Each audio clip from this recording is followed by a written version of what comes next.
Welcome, ladies and gentlemen, to another edition of the United States Automobile Association's Championship Mud Racing and Monster Truck Tour. I'm Bret, Kepner, and along with my partner, Jerry Devine, we'll be bringing you the action this time around from the Baltimore Arena in Baltimore, Maryland, with only 3 events left on the 1990 championship schedule, Jerry. The season is fast coming to a close, and we've got some new leaders. That's true. Right now, the Monster Truck War should be interesting here tonight, if only because we've got the hottest young driver on the national tour right now, Dale Boucher in the AM/PM Rocket from California, our last winner. Indeed, 2-time world champ Tom Martin will be leading the Mud Racing Brigade. Stay with us. It will be wild. Mud and Monster Truck Racing Championships. And Bret, all year long now, we've been watching these pros push their machinery to the limit, fighting for those precious points. And the world champion Mud and Monsters will be determined very soon now in our series finals at the Rosemont Horizon in Chicago on Friday and Saturday night, November 30th and December 1st. I can hardly wait. On our last event in Worcester, Massachusetts, we made it to the runner-up spot. You might remember he crashed that truck just prior to the event in Massachusetts. He still hasn't had a chance to paint the vehicle because he's on the road so much. He says he just doesn't have time to paint it. He's going to leave it in primer. But in all seriousness, when we talked to Jim earlier, he admitted that the power plant is all that matters. We have a 572 cubic inch alcohol motor running an 871 supercharger, about 30% over. So we're building some real serious horsepower. Well, he'll get a chance to prove just how much horsepower on this 80-foot long course. Qualifying our machines by the basis of the lap time, as always, Jerry. The man in the far lane will be the first one to run. Ray Perkowski out of St. Louis, Missouri, with the Evil Force Ford, a tow truck of all things. It's real heavy, but he's been trying over the past few months to lighten that machine up. It's an honest 22,000 pounds, where some of the machines we'll be seeing at this particular event here in Baltimore will weigh as little as 7,500 pounds. Perkowski in the far lane will get first shot at the clock from this 80-foot long course.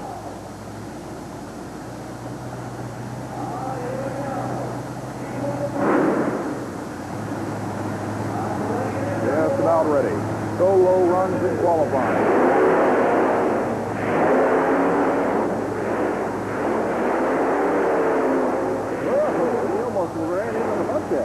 It would be a sloppy way to start the event off, but he also got in and out of the throttle before he ever hit the cars. It is an absolute amazement to me to get 22,000 pounds of Ford as high in the air as he does. The elapsed time on the run, 5.88 seconds. That will be the mark to beat, and here's Jim Reese. Jim Reese doing a great job, boy. He just puts the pedal down. This machine obviously substantially lighter than the tow truck. Look at this thing effortlessly in the air, sideways in the air, I might add. That was an interesting landing and a great job on the throttle of powering out of that. The elapsed time for the Eliminator, 4.13 seconds. Substantial increase. That'll now be the mark to beat. Here's the superstar. Dale Boucher with the AM/PM Rocket. This was the winner of our last event, and we were in Worcester. The Worcester, Massachusetts upset victor with the AM/PM Chevrolet. Meanwhile, lining up the 1989 Rookie of the Year, the U.S. Automobile Association, Rob Bush in the First Blood Ford. But everybody's got their eyes on the silver, orange, and purple Chevrolet that dominated the last event and moved way up in the points. Rob Bush, who's from Woodstock, Illinois, he's been having problems with the head over the last few months, but I think he's got that problem corrected now. A home-built truck, giving thumbs up to the starter and leading on a solo. Good run. Taking some interesting bounces out there. The First Blood Ford puts the strain on his driver. Watch Hughes in the cockpit. I want to talk about spinal compression. That is a rough way to go. The elapsed time, 3.74 seconds for Fuchs. Dale Boucher. That kid is something, isn't he? I'll tell you what, I have a feeling that may have been even better than the First Blood Ford attempt. Hitting the cars beautifully, still getting sideways in the air. There may be a problem with that first car sending those trucks crooked. The elapsed time, 3.39. All right, our next pair coming up to the line right now. This could easily be a war here, Jerry. Freddie Schaefer and the Barefoot Chevy, the lightest and probably most powerful machine here tonight, has a chance to make a major difference in the fact that Taurus is currently leading the point standings. Bigfoot is currently in the top 4. He could easily change that. All these drivers are extremely competitive, but Fred Schaefer, he sometimes is a little bit heavier on that pedal than most. I think that's the understatement of this event. Fred Schaefer could be, well, one of the scariest drivers out there. He is not afraid to do whatever it takes to win. Supercharged, alcohol-burning Chevy. Gotta remember, this is short road. That is flawless form.